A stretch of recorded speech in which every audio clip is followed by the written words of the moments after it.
Salut la compagnie, me revoici dans une nouvelle vidéo, un nouvel update avec beaucoup de romans à vous présenter. Je vous préviens d'ores et déjà, il y a pas mal de coups de cœur et un abandon. Donc hâte de vous expliquer tout ça, mais surtout de très bonnes lectures. On va commencer avec un palais de flammes d'argent, donc le 4e tome d'Acotar. Donc Acotar c'est le nom, enfin le diminutif en anglais de Un palais d'épines et de roses. Donc de Sarah Gemas aux éditions La Martinière. Donc là c'est plus La Martinière jeunesse, c'est La Martinière tout court parce qu'il faut, enfin c'est conseillé d'avoir minimum 18 ans pour le lire, sachant qu'il y a pas mal de scènes sexuelles et que c'est très détaillé. Donc voilà, c'est un peu de la New Romance, Bitlit Fantasy, je sais pas trop. Non, pas Bitlit, la New Romance Fantasy. Voilà, donc j'avais trop hâte de vous en parler parce que j'avais tellement hâte de lire ce bouquin que j'ai pas lu tout de suite parce que j'ai préféré lire Le sang et la cendre il y a quelques mois. Et je voulais pas le lire d'affilée avec celui-là parce qu'apparemment il se ressemblait un peu et que c'est aussi deux univers très lourds et que j'avais peur que Le sang et la cendre, qui était un incontournable pour moi, un coup de cœur inimaginable, me gâche cette lecture-ci. Donc voilà, j'ai voulu mettre du temps entre les deux. Il est hyper lourd et hyper long, il fait 811 pages. Donc cette fois-ci ce n'est plus Fer qu'on retrouve mais c'est Nesta, donc la sœur de Fer. Je peux pas vraiment vous dire, honnêtement je voulais pas faire de synopsis parce que Un palais d'épines et de roses, tout le monde le connaît, on en parle tout le temps avec Clémentine parce que c'est une de nos sagas préférées à toutes les deux. Et donc je veux pas vous spoiler en vous faisant ce résumé là, parce qu'en soi c'est un 4e tome, parce que c'est vraiment la suite du reste, mais comme c'est un autre personnage, pour moi c'est vraiment une deuxième trilogie. Sauf qu'on peut pas commencer par celle-là. Enfin, si on peut, mais dans ce cas-là ça spoil tout le reste, donc bon. Techniquement on peut comprendre juste en lisant celui-là, mais ça gâche tout je trouve. Enfin voilà, donc j'avais trop hâte de vous en parler, parce que un palais de flammes d'argent quoi. J'aime toujours autant retrouver les personnages parce que voilà, on retrouve mes petits personnages préférés que je suis depuis des années, parce que ça fait bien 3-4 ans que je suis cette saga et que j'attends que ça sorte à chaque fois. D'ailleurs pour ceux qui se demandent, il va y avoir un 5e tome et bah il sortira genre dans 4 ans je crois, parce que apparemment Sarah Gemas a dit dans une interview que dans 2 ans sortira Crescent City 3, donc qui est publié chez De Saxus en français. Le tome 2 sort dans quelques mois. Et donc dans 2 ans Crescent City 3 et après celui-là, le 5e tome, dans donc 4 ans, 2 ans après. Et d'ailleurs Acotar va être adapté en série il me semble. Je crois pas que ce soit en film, je crois que c'est en série. J'ai un doute quand même. Donc voilà, j'ai adoré retrouver mes personnages préférés. Par contre, c'est vrai, en fait le caractère de Nesta est très compliqué. Très dure et je l'ai pas beaucoup aimée, je l'aimais pas beaucoup dans les tomes précédents et du coup j'ai eu du mal avec elle au début, mais heureusement c'est passé parce qu'elle a une évolution et c'était très belle évolution d'ailleurs. Il y a une évolution pour le personnage principal dans Keleana, donc une autre saga de l'autrice, et je l'ai lu après avoir lu celle-ci et en fait ça a rien à voir, l'évolution de Keleana est tellement moins bonne que l'évolution de Nesta, donc vraiment très bonne évolution, très bien écrit, j'ai adoré. Même si c'est vrai que Nesta du coup au début elle m'énervait. J'ai beaucoup aimé aussi voir l'évolution de l'autre sœur de Fer, donc Hélène, que je pense ce sera sur elle le 5e tome. Et voilà, c'est mes pronostics. Et j'ai adoré son évolution à elle également, qui était très belle, très juste, et juste j'ai adoré. Bon, évidemment il y a des personnages, c'est mes petits personnages bébés, donc des nouveaux, comme Gwyn qu'on découvre et que j'ai juste adoré, ou Cassian qu'on voit déjà mais qu'on voit beaucoup plus dans ce tome-ci, et lui aimer. Book boyfriend à mort quoi, il est génial. Par contre je préfère préciser qu'il y a des scènes de sexe très détaillées, donc il faut s'y attendre. Ouais, au début Nesta je l'ai trouvée vraiment égoïste et méchante avec tout le monde et c'est ça qui m'a énervée, je voulais juste préciser. J'ai adoré la solidarité féminine qu'on retrouve dans ce roman qui est très présente et c'était juste très beau à voir, très beau à lire et ça fait réfléchir. Enfin, c'est pas que ça fait réfléchir parce que c'est déjà mes pensées, mais juste c'était beau à lire. Il y a beaucoup d'entraînement aussi et c'est pour ça que je sais que Clem va adorer, parce qu'elle adore soit les compétitions, soit les entraînements, tout ça. Et là il y en a pas mal et c'était juste des moments mais de bonheur, j'ai juste adoré.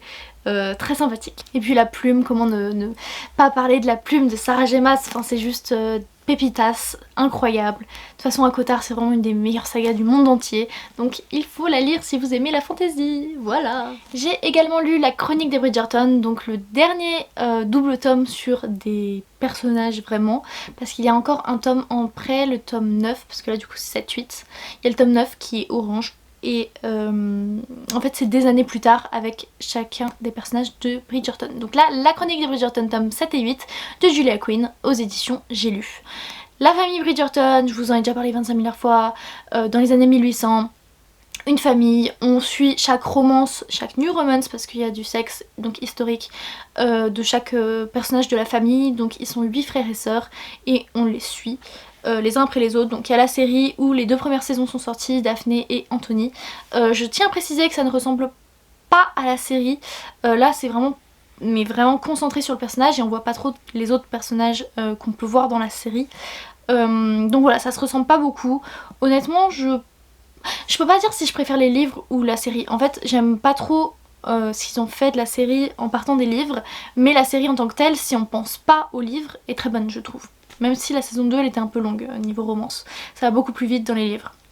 Donc là, on suit les 2 petits derniers, Hyacinthe et Grégory, et j'ai tout simplement adoré. Juste adoré. Tout d'abord Hyacinthe qui me fait beaucoup penser à Héloïse dans la série. J'avais été assez déçue par Héloïse parce que je l'avais trouvée beaucoup moins elle que dans les livres, elle est pleine d'esprit, elle est joueuse, elle se laisse pas faire. Et ben là c'est Hyacinthe en fait qui a rempli ce rôle que j'attendais d'Héloïse et qui au final était un petit peu... j'ai pas trop aimé sa romance. Et là avec Hyacinthe c'est juste génial. Donc il y a une petite romance avec Gareth qui a une mauvaise réputation. Ils sont tous les deux beaucoup chez Lady Dunbury, que j'adore, un personnage absolument génial qu'on voit beaucoup dans la série et qui est vraiment génial. C'est une femme un peu vieille et juste trop drôle, qui adore embêter son monde et qui est super intelligente. Donc ils vont souvent la voir tous les deux et en fait Gareth a besoin d'une traductrice d'un journal italien écrit par sa mère qui l'a retrouvé. Et il s'avère que Hyacinthe lit l'italien, donc elle lui traduit ça et donc ça les rapproche. Et vraiment très bonne romance, un coup de cœur, j'ai juste adoré. Enfin c'était charmant et ça m'a fait tomber pour les personnages, j'ai adoré. C'est très doux, je trouve que c'est très bien pour commencer la new romance. D'ailleurs je vous l'avais mis dans par quoi commencer pour la new romance, je vous mets la vidéo juste là. Et Grégory, je l'ai trouvé hyper différent des autres romans de la chronique de Bridgerton parce qu'il y a de l'action en fait. C'est un peu un suspense avec de l'action, avec... En fait je m'y attendais pas du tout. Et donc Grégory c'est un peu... en fait il croit à l'âme sœur et il pense l'avoir trouvée et donc il veut séduire cette femme qui ne s'intéresse pas du tout à lui. Et donc la meilleure amie de cette femme va l'aider à séduire sa meilleure amie. Et peut-être que c'est finalement sa meilleure amie. Voilà, donc très très bonne romance, juste incroyable, qui change beaucoup avec de l'action, avec des péripéties rocambolesques. Enfin j'ai vraiment adoré. C'est une pointe finale sur les enfants Bridgerton, mais comme ça, magique, j'ai juste adoré. Ce côté différent qui fait qu'on ne s'ennuie pas du coup parce que c'est pas redondant, c'était juste trop bien. Et rien que pour ce tome-ci, ce double tome, c'est rare que j'aime les deux à chaque fois parce qu'à chaque fois j'avais un coup de cœur sur un et le deuxième j'étais en mode bof. Bah là j'ai un coup de cœur sur les deux, donc c'est juste trop bien et il faut que vous lisiez la chronique des Bridgerton. Je vous oblige, voilà. Encore un coup de cœur avec, c'est un coup de cœur, hein, un palais de flammes d'argent, hein, je précise, mais à Cotard, coup de cœur évidemment. Donc Saisir de Kay Tucker, c'est le 3e tome de Tiny Tiny Breathes, publié aux éditions Hugo Roman. Il est grave abîmé avec des taches jaunes et tout, ça me dégoûte, parce que je l'ai eu d'occasion, voilà. Je suis trop triste. Au moins il a pas le dos cassé. Et c'est le dos, hein, pas la tranche. Du coup là on se retrouve dans une romance avec un mec, c'est le patron d'une boîte de striptease et une fille qui a besoin d'argent et qui va travailler pour lui. Et juste cette romance, mais incroyable ce que j'ai ressenti, je l'ai lu presque, genre je l'ai lu hyper rapidement. C'est encore une fois une romance qui est dans un vlog que je vous ai fait là pendant que j'avais le Covid. Donc à peu près tous les romans de cette update en fait, je les ai lus pendant ce vlog de suite de saga. Donc c'est que des suites de saga que je vous présente et je les ai fait pendant ce vlog. Et juste on peut voir à quel point j'ai aimé ce bouquin dans ce vlog. Donc je suis juste fan de ce bouquin, des personnages, enfin c'est un coup de cœur mais juste...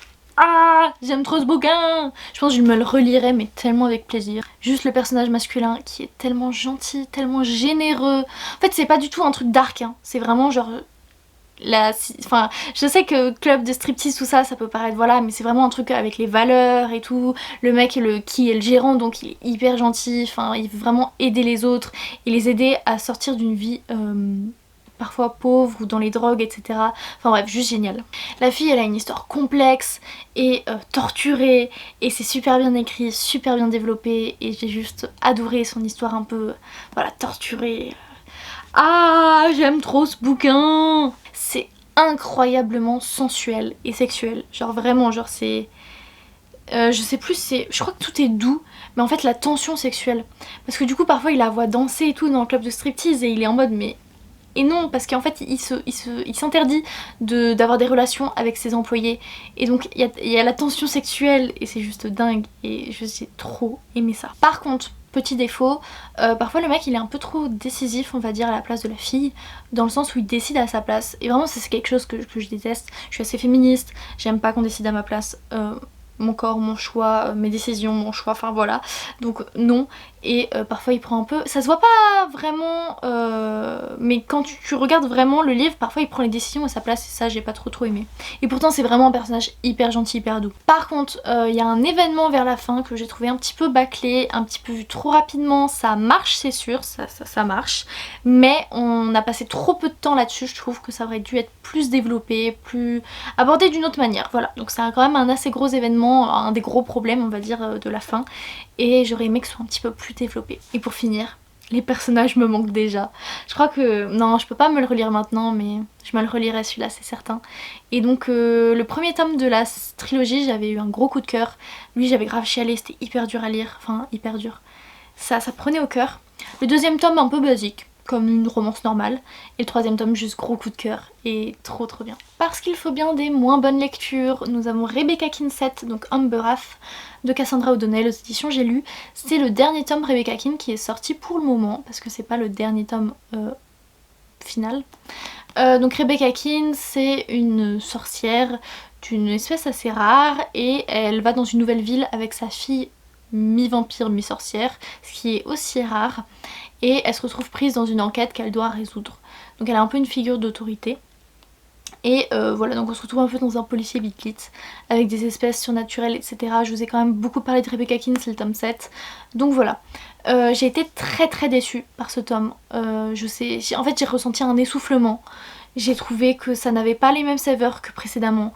Que les personnages, je les aimais pas autant. Qui m'agaçaient un petit peu pour certains, vraiment beaucoup. Qu'il y avait beaucoup moins d'humour. Que même l'action policière, j'ai pas retrouvé le même engouement que d'habitude. Donc honnêtement, il n'y a pas énormément de choses à dire, mais tout ce que j'aimais, en fait, ça s'est amoindri. Et c'était beaucoup moins fort que d'habitude. Donc je l'ai lu assez rapidement, en 24 heures il me semble, donc il fait 440 pages. Ça se lit toujours rapidement les Rebecca Kin. Mais voilà, j'ai été quand même très déçue. Donc j'ai peur que c'est parce qu'on tourne un peu en rond dans cette saga, donc j'espère pas, parce que c'est vraiment une saga que j'aime beaucoup et je sais pas combien d'autres tomes sont prévus, mais voilà, j'étais très déçue, donc je vais avoir un petit peu peur quand le tome 8 va sortir. Bon, il y a toujours Rebecca Kin, ce que je lui ai reproché, c'est qu'il y a toujours des romances avec chaque personnage, j'ai l'impression qu'elle a des relations spéciales avec chacun, genre magiques et tout. No. Et ouais, en fait dans les romances, je commence à changer mon personnage principal que je préfère de romance. Et voilà. Mais vraiment grosse déception. Pour continuer sur les déceptions, Felicity Hadcock, donc le tome 4, non 5, Les anges battent la campagne, et la nouvelle Les anges ont la mort aux trousses. Donc Felicity Hadcock, et la nouvelle c'est écrit à 4 mains avec Maxime Gilliot. Et là c'est France Loisirs. Et je crois que c'est aussi publié chez J'ai lu. Donc Felicity Hadcock, c'est l'histoire d'une nana assez normale qui se fait embarquer dans des histoires de vampires, et puis voilà, de vampires et d'anges. En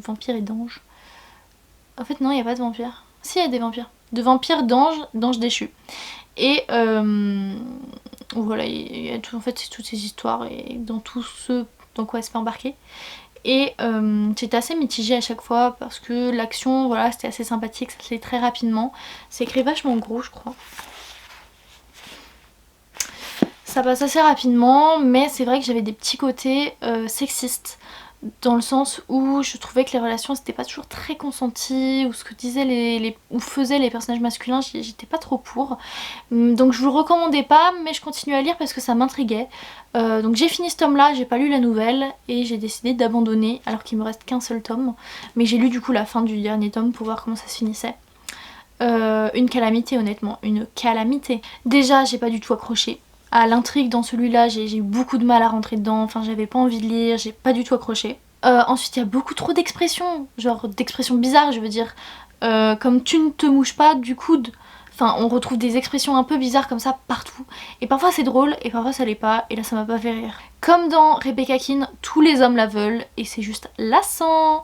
J'ai l'impression que genre il y a 5 mecs à qui elle parle et les 5 veulent la pécho. Enfin il y a un moment faut arrêter hein. Je veux bien un ou deux mais là il y en a au moins 3. Les pseudo-relations amoureuses sont malaisantes, malfaisantes, mais juste mal. En plus un personnage est souvent rapporté à un côté paternaliste et il veut se la taper. Genre paternaliste par rapport à elle et il veut se la taper. Enfin c'est hyper malaisant. Les personnages, vraiment j'aime pas trop les personnages.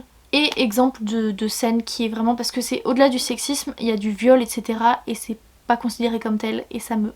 Ah. Donc l'héroïne a peur pour une raison à cause de quelque chose, elle a peur. Et le mec, il lui dit par 2 fois qu'il a une très grosse trique à cause d'elle et il lui prend la main pour lui faire toucher la trique. Donc, ça que... Alors oui, non, elle est genre terrifiée parce que y a des méchants autour et toi tu lui dis juste que t'as envie d'elle et tu lui fais toucher en lui prenant sa main sans son autorisation. Ouais, oui, bien sûr. Ensuite, la meuf, elle se retrouve aux enfers et il y a un démon. On lui dit de la mettre enceinte. Donc, il lui met sa queue, donc la queue d'un démon, tu sais, à l'arrière. Il lui met dans la bouche, dans lequel il lui donne sa semence. Enfin, c'est hyper phallique, enfin, c'est hyper métaphorique et c'est hyper du viol. Donc ouais non, c'est vraiment, c'est trash, c'est malaisant, c'est... Et donc vraiment j'ai abandonné, enfin comment on peut lire ça, enfin ça me... Je comprends pas. Encore ça allait dans les autres tomes mais il y avait quand même l'histoire du consentement qui était pas toujours là. Mais là dans ce tome-ci on bat des records. Et pour finir avec les bébés de ma vie. Les bébés de ma vie. Donc Le Roi Maléfique et La Reine sans Royaume de Holly Black aux éditions Rajo. Donc les bébés de ma vie, vraiment c'est les tomes 2 et 3 du Prince Cruel, donc Le Peuple de l'air, et gros coup de cœur sur cette trilogie que j'ai juste adoré. D'ailleurs il y a les pop, juste là je vais vous les montrer. Donc je les ai achetés sur Vinted, voilà comme ça. Et donc c'est une fille espagnole qui les customise. Et je vous mettrai son Vinted juste ici pour que vous puissiez les regarder. C'est environ 30 € la pop, sans les frais de port. Donc en soi on peut se dire que c'est un petit peu cher. Il y a même la queue qui s'enroule autour de sa jambe, je sais pas si vous allez voir. On peut se dire que c'est un petit peu cher, mais en soi une pop ça coûte 15 € de base. Donc en soi on la paye que 15 € pour tout ce qu'elle fait à la pop. Donc je trouve que ça va. Par contre je vous préviens, ça bave assez, ça dépasse, les détails voilà sont pas fous. Mais je trouve que c'est quand même super cool d'avoir des personnages, enfin nos personnages préférés en pop. Alors qu'ils sont pas censés exister, donc moi je suis pour. Pour l'histoire, c'est l'histoire de Jude qui est une mortelle, mais elle est emmenée par le père de sa demi-sœur qui est un faé. En fait il arrive, il débarque, il pensait que sa femme était morte mais en fait elle avait emporté sa gosse, puis elle en a fait d'autres dans le monde des humains, donc il tue tout le monde, les parents, et il emporte les 3 filles, donc 2 qui sont mortelles et une qui est sa fille, donc faé. Enfin demi-faille. Donc Jude est emmenée dans le monde des mortels et là ça fait des années et on la voit donc on la suit en fait. Et voilà. Donc le premier tome avait été un gros coup de cœur que j'avais juste adoré, donc j'ai foncé sur la suite. Ça se lit hyper rapidement, c'est aussi un bouquin comme ça, j'aime trop. Ça se lit hyper rapidement, ils font un peu plus de 450 pages. Si vous voulez voir mon avis sur le tome 1, ça faisait partie des livres que j'ai lus pour le challenge Ça va te plaire, alors lis qu'on fait avec Clémentine, donc je vous mets ça juste là. Donc le tome 2 et le tome 3, en vrai j'ai un peu le même avis vu que je les ai enchaînés. Ils sont page turner, enfin une fois qu'on les commence on peut plus les arrêter. J'ai lu celui-là en un jour et demi et le deuxième en quelques heures. dans le sens où j'ai commencé l'après-midi et j'ai fini la nuit. Pour moi, dans le début de chaque roman, on commence directement dedans en fait. Il n'y a pas de moment où c'est un peu lent au début, pour moi on rentre directement dans l'action. Ça manque pas de description pour autant, pour moi c'est juste un équilibre parfait. Et j'avais juste envie de continuer à tourner les pages, donc page turner. Pour les sentiments, je crois que j'étais à 2 doigts de verser ma petite larme à un moment. J'ai pas envie de tenir les 2 bouquins, attendez, je vais changer.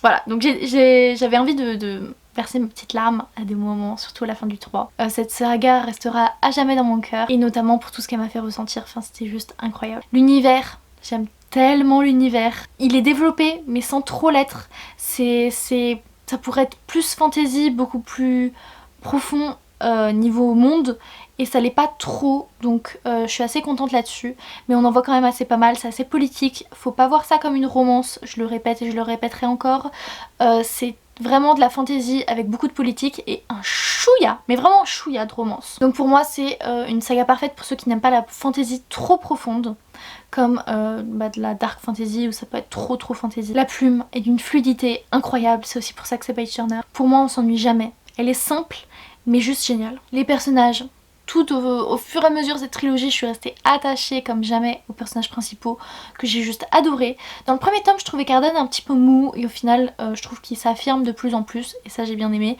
Même si on le voit pas énormément non plus. Enfin, on voit quand même pas mal Cardan, c'est un des personnages principaux, mais je pense qu'on pourrait le voir encore plus. Personne ne s'étonnera si j'ai des affiches de Jude et Cardan partout dans ma chambre parce que je les adore, donc il va falloir que j'achète plein de trucs en rapport avec eux, genre fan art. Parfois on a l'impression qu'il n'y a pas énormément d'action, mais en fait si, c'est des petites actions partout et c'est pour ça qu'on s'ennuie jamais. En fait il y a tout le temps de l'action, mais c'est pas des énormes actions, enfin dans le 3 si quand même, c'est un dernier tome de trilogie, mais c'est pas des énormes actions, c'est des petites actions tout le temps et c'est pour ça que tu t'ennuies jamais aussi. Pour la romance, qu'est-ce qu'ils ont fait palpiter mon cœur, oh là là. Mais ce que je reproche un petit peu, c'est que voilà, j'ai manqué un petit peu plus de romance, j'aurais aimé les voir un peu plus, mais cette romance Enemies to Lovers, parce que Cardan et Jude se détestent cordialement, j'ai juste adoré. J'ai beaucoup aimé la fin, la clôture de cette histoire, même si je l'avais deviné, honnêtement j'avais deviné comment ça se passait, parce qu'il y a une prophétie et en fait j'avais deviné ce que ça voulait dire. C'est pas grave, ça m'a quand même beaucoup plu. J'ai aussi adoré le désir de pouvoir de Jude, donc en fait je trouve ça assez rare de voir un peu la cupidité, vraiment la volonté d'avoir du pouvoir dans les romans. Toujours la meuf elle a plein de pouvoirs mais elle les veut pas ou je sais pas quoi. Là elle veut le pouvoir, elle veut dominer et j'ai juste adoré cet aspect qu'on cache le plus souvent, j'ai l'impression. Et parfois on a juste envie d'avoir le pouvoir. Et c'est normal je trouve, enfin c'est humain. Donc juste incroyable, ça devient une de mes sagas préférées. Même si c'est pas au même niveau qu'Akotar etc. C'est quand même une de mes sagas préférées. J'ai adoré du début à la fin. Et donc juste incroyable. Et je vous recommande à fond cette saga. Voilà. C'en est fini pour cette update. Beaucoup de coups de cœur.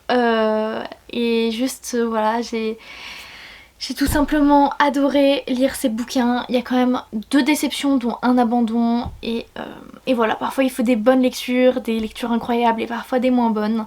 Donc j'en suis quand même très satisfaite.